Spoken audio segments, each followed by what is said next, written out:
안녕하세요. 오늘은 다양한 인터넷 서비스 활용에 대해 알아보겠습니다.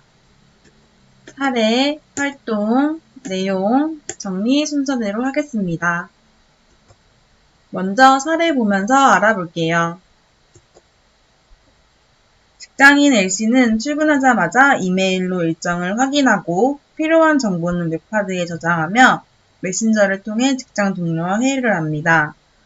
이처럼 인터넷 서비스는 업무 수행에 폭넓게 활용되고 있습니다. 업무 수행에 있어서 활용될 수 있는 인터넷의 서비스의 종류 및 특징을 알아보겠습니다.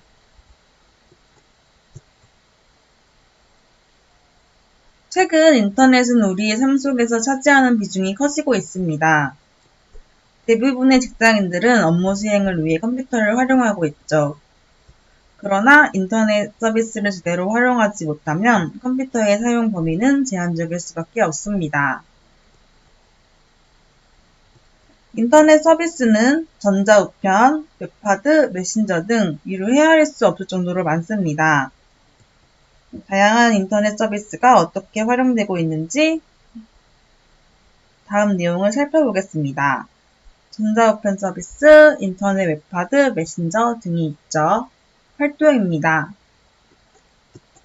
각자 다음 질문에 답을 생각해 보세요. 당신은 업무를 수행하는데 다양한 인터넷 서비스를 활용하고 있을 것입니다. 이러한 인터넷 서비스의 특징을 파악하고 있으면 보다 효율적으로 업무를 수행하는 데 도움이 됩니다. 여러분의 경우를 생각하면서 다음의 질문에 답해 보도록 하겠습니다. 업무 수행 중 혹은 일상생활 중 활용하고 있는 인터넷 서비스에 표시해 보세요.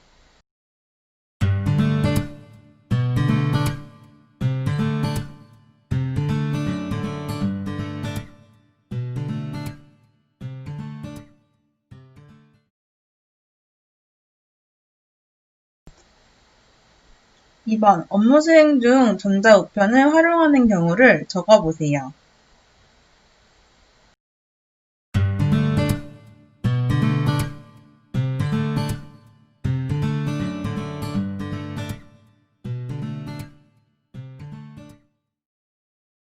3번 업무 수행 중 인터넷 디스크, 웹하드를 사용하면 어떤 점에서 좋을지 한번 생각해 보세요.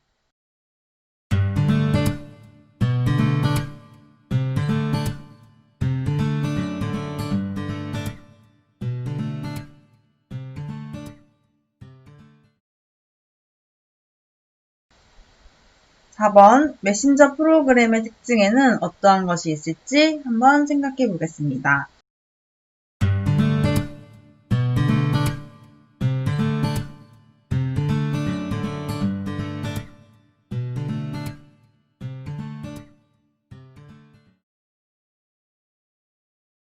네, 다음 인터넷 서비스 활용 분야에 대해 자세히 알아보겠습니다.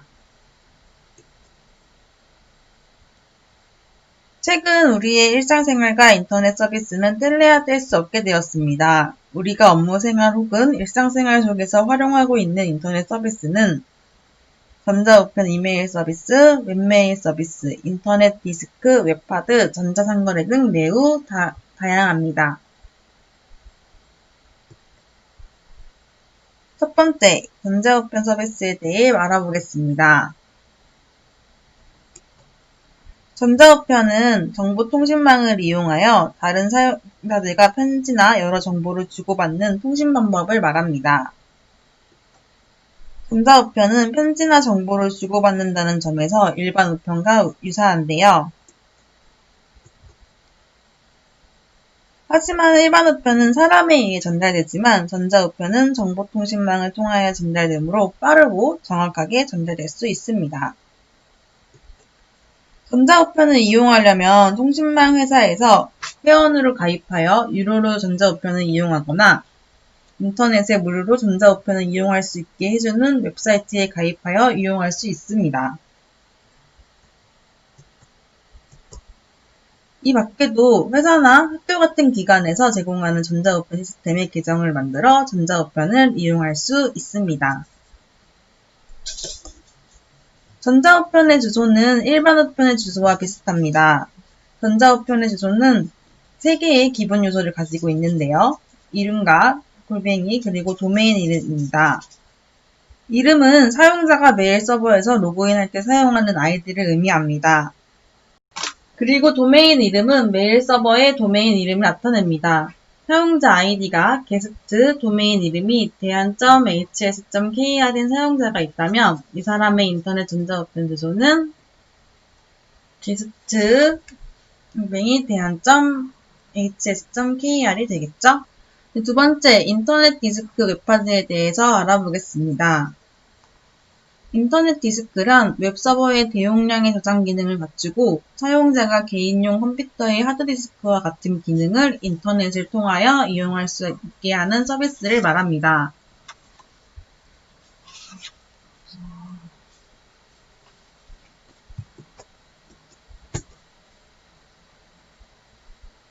초기에는 대용량의 파일 작업을 하는 디자이너, 설계사, 건축가들이 빈번하게 이루어지는 공동 작업과 자료 교환을 쉽게 하기 위해 각 회사 나름대로 인터넷 하드디스크 역할을 하는 웹디스크를 구축하게 되었는데, 이와 똑같은 시스템을 사용자에게 무료로 제공하는 웹사이트들이 생겨나기 시작하면서 일반인들도 인터넷 디스크를 이용하게 되었습니다. 그러면서 인터넷 디스크, 웹디스크, 웹하드, 파일박스, PD박스 등 다양한 용어가 생겨나기 시작했는데요. 즉, 모두 같은 서비스를 뜻하는 것입니다. 현재 네티즌들 사이에서 가장 많이 사용하는 용어는 웹하드와 웹디스크입니다. 현재 웹메일 서비스를 제공하고 있는 곳에서는 거의 대부분 웹하드 서비스도 함께 무료로 제공하고 있습니다. 메일 서비스에 접속하여 웹하드, 파일박스, 마일박스, 저장 공간 등의 용어가 있는지 잘 살펴보고 이러한 서비스를 잘 이용하면 디스켓이나 USB와 같은 이동 장치를 들고 다니지 않아도 됩니다. 네, 세 번째 메신저에 대해서 알아보겠습니다. 메신저란 인터넷에서 실시간으로 메시지와 데이터를 주고받을 수 있는 소프트웨어입니다. 메신저를 사용하면 다음과 같은 장점이 있습니다.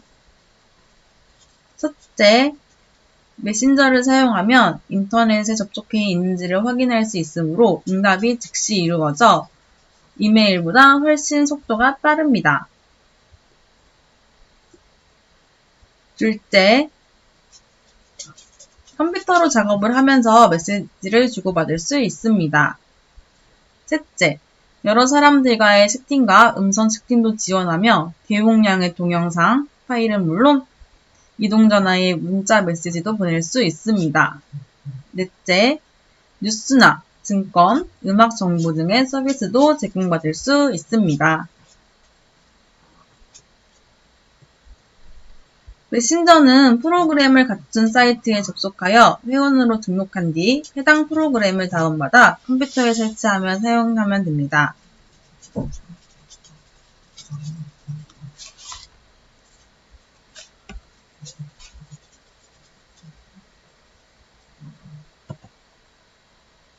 메신저는 프로그램을 갖춘 사이트에 접속하여 회원으로 등록한 뒤 해당 프로그램을 다운로드받아 컴퓨터에 설치해서 사용하시면 됩니다. 다운로드 받지 않고 로그인과 동시에 사용할 수 있는 사이트도 있습니다. 대부분 회원가입과 사용료는 무료입니다.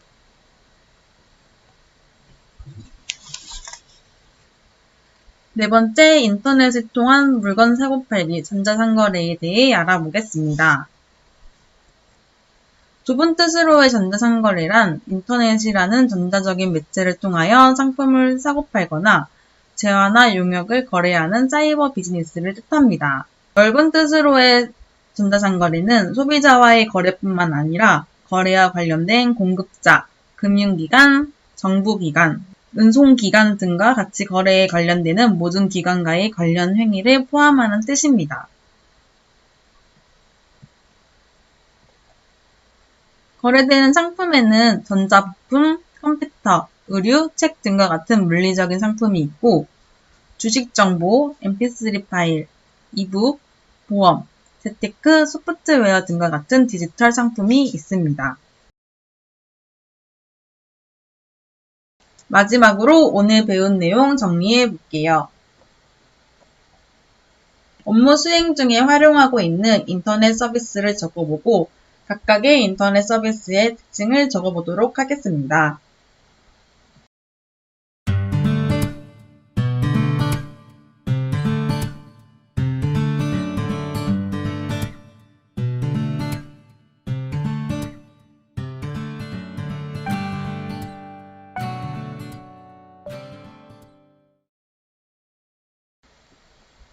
오늘 수업 여기서 마치겠습니다.